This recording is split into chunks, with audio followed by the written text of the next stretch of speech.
లక్ష్మి గారు, సో మీరు అంటే ఇన్ఫ్లుయెన్సర్స్తో డీల్ చేసేటప్పుడు కొంతమంది కంటెంట్ పరంగా గుడ్ కంటెంట్ ఇస్తారు, కామెడీ షోస్ కావచ్చు ఇట్లా. కానీ కొంతమంది ఇన్ఫ్లుయెన్సర్స్ మాత్రం ఇటు సెలబ్రిటీ లైఫ్లు కావచ్చు, లేకపోతే మనం రీసెంట్గా కూడా చాలా ఇష్యూస్ చూస్తున్నాం. కంప్లైంట్, సైబర్ క్రైమ్ కంప్లైంట్ ఇస్తున్నారు చాలామంది, అంటే రేణు దేశాయ్ గారు కావచ్చు, లేకపోతే ఇంకా చాలామంది. సో ఇన్ఫ్లుయెన్సర్స్ అన్న వాళ్ళు ఎంత పాజిటివ్ ఉందో అంతే నెగిటివ్ సైడ్ కూడా ఉంది. సో నెగిటివ్ సైడ్ ఉన్న వాళ్ళ గురించి ఏం చెప్తారు? I don't want to give them any time. Rashmi గారు మీరైనా గెట్ క్రియేటివ్. లిటరలీ నెగిటివ్ వాళ్ళు కూడా ఇంకా even they need to get creative, because I think నెగిటివిటీకి అన్ని హద్దులు దాటేశారు ఇంకా వాళ్ళు. సో ఐ థింక్ ఈ క్వశ్చన్కి ఇంకా సమాధానం ఇవ్వడానికి కూడా ఏం లేదు, because they have ticked us so much. ఒకప్పుడు ఓన్లీ మన వరకే మమ్మల్ని తిట్టేవారు, ఇంకా స్లోగా మా పేరెంట్స్ని తిట్టడం స్టార్ట్ చేశారు, ఇంకా పోయే జనరేషన్స్ని రాబోయే జనరేషన్ కూడా తిట్టడం స్టార్ట్ చేశారు, పిల్లల్ని కూడా టార్గెట్ చేయడం స్టార్ట్ చేశారు. ఇంకా ఇంత పోయేసరికి they have lost their credibility now.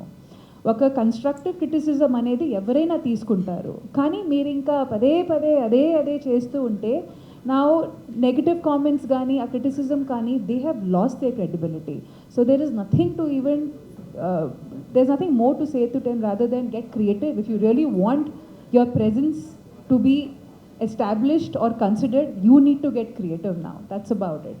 They have lost their credibility. వాళ్ళు క్రెడిబిలిటీ కోల్పోతారు, కరెక్టే. అప్పుడు మీ మెంటల్ స్టేటస్ ఎలా ఉంటుంది, మీరు ఎలా దాన్ని తీసుకుంటారు?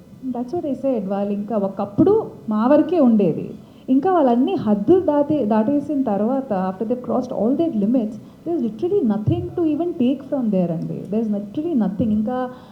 ఇంకా ఈ క్వశ్చన్ని కూడా మేము ఇంకా నిలదీసిఫై చేసేయచ్చు, ఇంకా రద్దు చేసేయచ్చు, బికాజ్ ఇంకా there is nothing in it.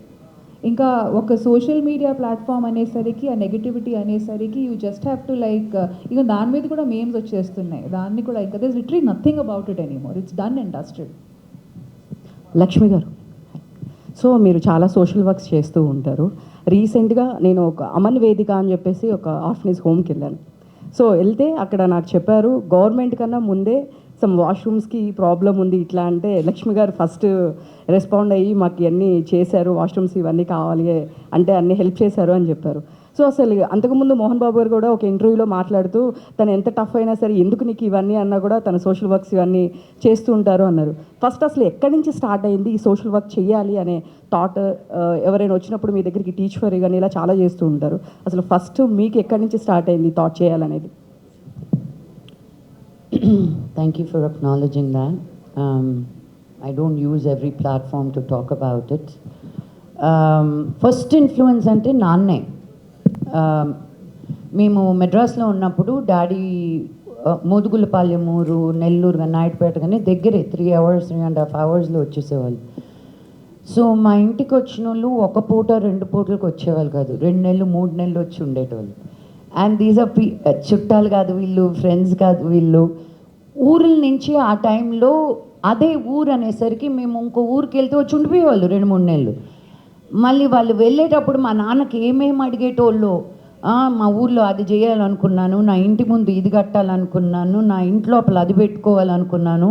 And the way they would word it, ఒక ఫ్రిడ్జ్ కావాలని, టీవీ కావాలని, బైక్ కావాలని, ఇల్లు కావాలని. సో నాకు అర్థమయ్యేది కాదు, మన ఊరికి పోతే అబ్బాయా ఎవ్వరికి తెలియకూడదు, నా దగ్గరే ఉందని అలా వస్తానే మన బాగా అనిపించాలా అంటే ఏందనిపించాలా డైరెక్ట్గా అడిగేవాళ్ళు కాదు. బట్ ముక్కు మొహం తెలియని వాళ్ళకు కూడా, ఫర్గెట్ అబౌట్ మా నాన్న మా కజిన్స్కి మా ఫ్యామిలీస్కి ఎంత చేశారో అది పక్కన పెట్టు, బికాజ్ ఈ రోజుకి ఆ ఒక్క మనిషి, ఆయనకి తమ్ముళ్ళు అక్కలు చెల్లెళ్ళు గుంపుగా వచ్చి దే డిడ్ంట్ సక్సీడ్, ఆయన ఒక్కరే వచ్చి ఆయనే కాకుండా ఆయన చుట్టుపక్కల ఉన్న ఊర్లన్నింటినీ కూడా బాగు చేశారు. ఆయన ఎంతవరకు చేయగలుగుతారో అంతవరకు. ఈ రోజు వరకు విద్యానికేతన్ ఇన్స్టిట్యూట్లో 25% free education irrespective of the cost and creed. It's not a normal thing.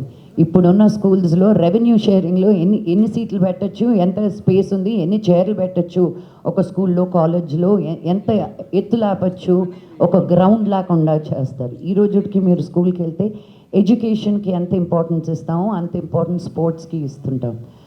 So when you see all this, no, I think ఎవరు చెప్పక్కర్లేదు నీకు, యూ ఆటోమేటిక్లీ గెట్ ఇన్ఫ్లుయెన్స్డ్. నాకు చిన్నప్పటి నుంచి ఐ హ్యాడ్ దిస్ సిండ్రోమ్, నాకే ఎందుకు ఉంది, వాళ్ళకి నా దగ్గర ఉన్నది ఎందుకు లేదు అని. సో మమ్మీ పర్సులు దొంగతనం చేసుకెళ్ళి డబ్బులు ఇచ్చేసేదాన్ని చాలామందికి. నాకు అది తప్పు అని తెలిసేది కాదు, నా దగ్గర ఉన్నది నేను ఇస్తున్నాను, రైట్. మమ్మీకి తెలిస్తే నాకు డబ్బులు పడతాయని తప్పని కాదు. అండ్ దెన్ ఐ రియలైజ్డ్ మనకి, and then more social work I did. స్కూల్లో తీసుకున్నా, కాలేజ్లో తీసుకున్నా, స్లమ్స్కి వెళ్ళి పనిచేసేటప్పుడు వాళ్ళు అన్నం పెట్టుకొని ఈగలు వాళ్తున్న అన్నం తినేటప్పుడు, వాళ్ళు అక్కడే బాత్రూమ్కి వెళ్ళి అక్కడే పడుకునేటప్పుడు నాకు అర్థమయ్యేది కాదు, మనమేనా ఈ ప్రపంచమేనా అని. So when I think in my 10th standard I decided నా వల్ల ఏదైతే ఈరోజు నేను ఏం చేయగలుగుతాను ఎవరికైనా సరే. So every single day I do something. And ఇలా పేపర్లో వచ్చేది ఇవన్నీ, it is not even the tip of the iceberg. మనకు అన్నీ పనిచేసేటప్పుడు మన మైండ్, మన చేతులు, మన కాళ్ళు, it is your innate response.